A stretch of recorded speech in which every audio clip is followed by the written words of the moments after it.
Viewers, আমরা চলে আসছি রাসেল হোটেলের মধ্যে। এখানে সঙ্গে আমার ফ্রেন্ড ছোট ভাই আছেন।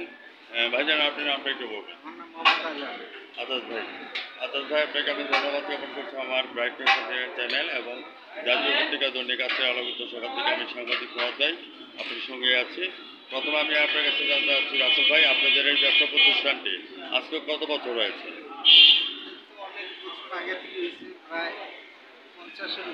তাহলে তো অলরেডি আমরা হাফ সেঞ্চুরি করে ফেলেছি সাকিবুল হাসানের। বর্তমানে আজাদ ভাই, বর্তমানে ব্যবসা বাণিজ্যের পরিস্থিতি কেমন যাচ্ছে আপনাদের?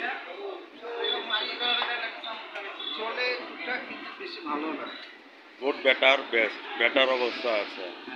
আমি সাংবাদিক ফরাদ ভাই আপনাকে ধন্যবাদ জ্ঞাপন করছি ব্যবসা পরিস্থিতি নিয়ে যে কথা তুলে ধরেছেন। তো সেক্ষেত্রে আমি আমার চ্যানেলের মাধ্যমে সবাইকে আমি ধন্যবাদ জ্ঞাপন করছি যে এখানে আলোচিত ব্যক্তিরা আসেন খাওয়া দাওয়া করার জন্য। আপনাদের সকালের আইটেম কী হয় আজাদ ভাই? সকালে রুটি আর খিচুড়ি হয়। খিচুড়ি, হজপজ, খাও মাও খাও, খিচুড়ি খেয়ে যাও। আর দুপুরবেলার খাবার দুপুরে হয় ভাত, বিরিয়ানি, ভর্তা আইটেম আছে এবং রাতে রাতেও খাই। ওইটাই থাকে। তো সেক্ষেত্রে 50 বছর পূর্তি উপলক্ষে রজন জয়ন্তী হয়ে গেছে।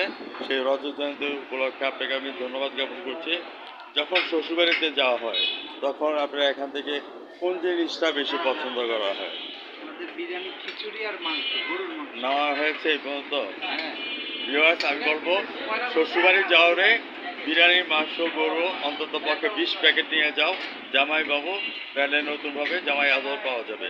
সেই প্রত্যাশা নিয়ে আপনারা যারা আমার চ্যানেলটির সামনে সরাসরি আছেন, আমি চ্যানেল 99 এবং জাতীয় পত্রিকা দৈনিক আজকের আলোকিত সকাল থেকে আমি সাংবাদিক ফরাদ ভাই বিদায় রেখা টানার আগে আজাদ ভাই আপনাকে আমি ধন্যবাদ জ্ঞাপন করছি। আজ রাত 1:15 আমাদের চ্যানেল থেকে আবারও আপনার সাক্ষাৎকারটি দেখে নেবেন এবং জাতীয় পত্রিকা দৈনিক আজকের আলোকিত সকাল থেকে এখানে যারা উপস্থিত আছেন তাদেরকে ধন্যবাদ জ্ঞাপন করলাম। আবার বলবো আপনারা চলে আসবেন আমাদের রাসেল হোটেলের মধ্যে। আপনার অ্যাড্রেসটা বলে দেন। পায়রা চত্বর। পায়রা চত্বরে আসি নিয়ারেবল। কটা পর্যন্ত রাত্রে খোলা থাকে? 4টা পর্যন্ত। 4টা পর্যন্ত খোলা থাকে। অতএব আপনারা 4টা পর্যন্ত আপনারা ডিনার করতে পারেন। সেই প্রত্যাশা নিয়ে আমি বিদায় রেখে যাচ্ছি। আচ্ছা ভাই, ভালো থাকেন, সুস্থ থাকেন। ধন্যবাদ আপনাকে।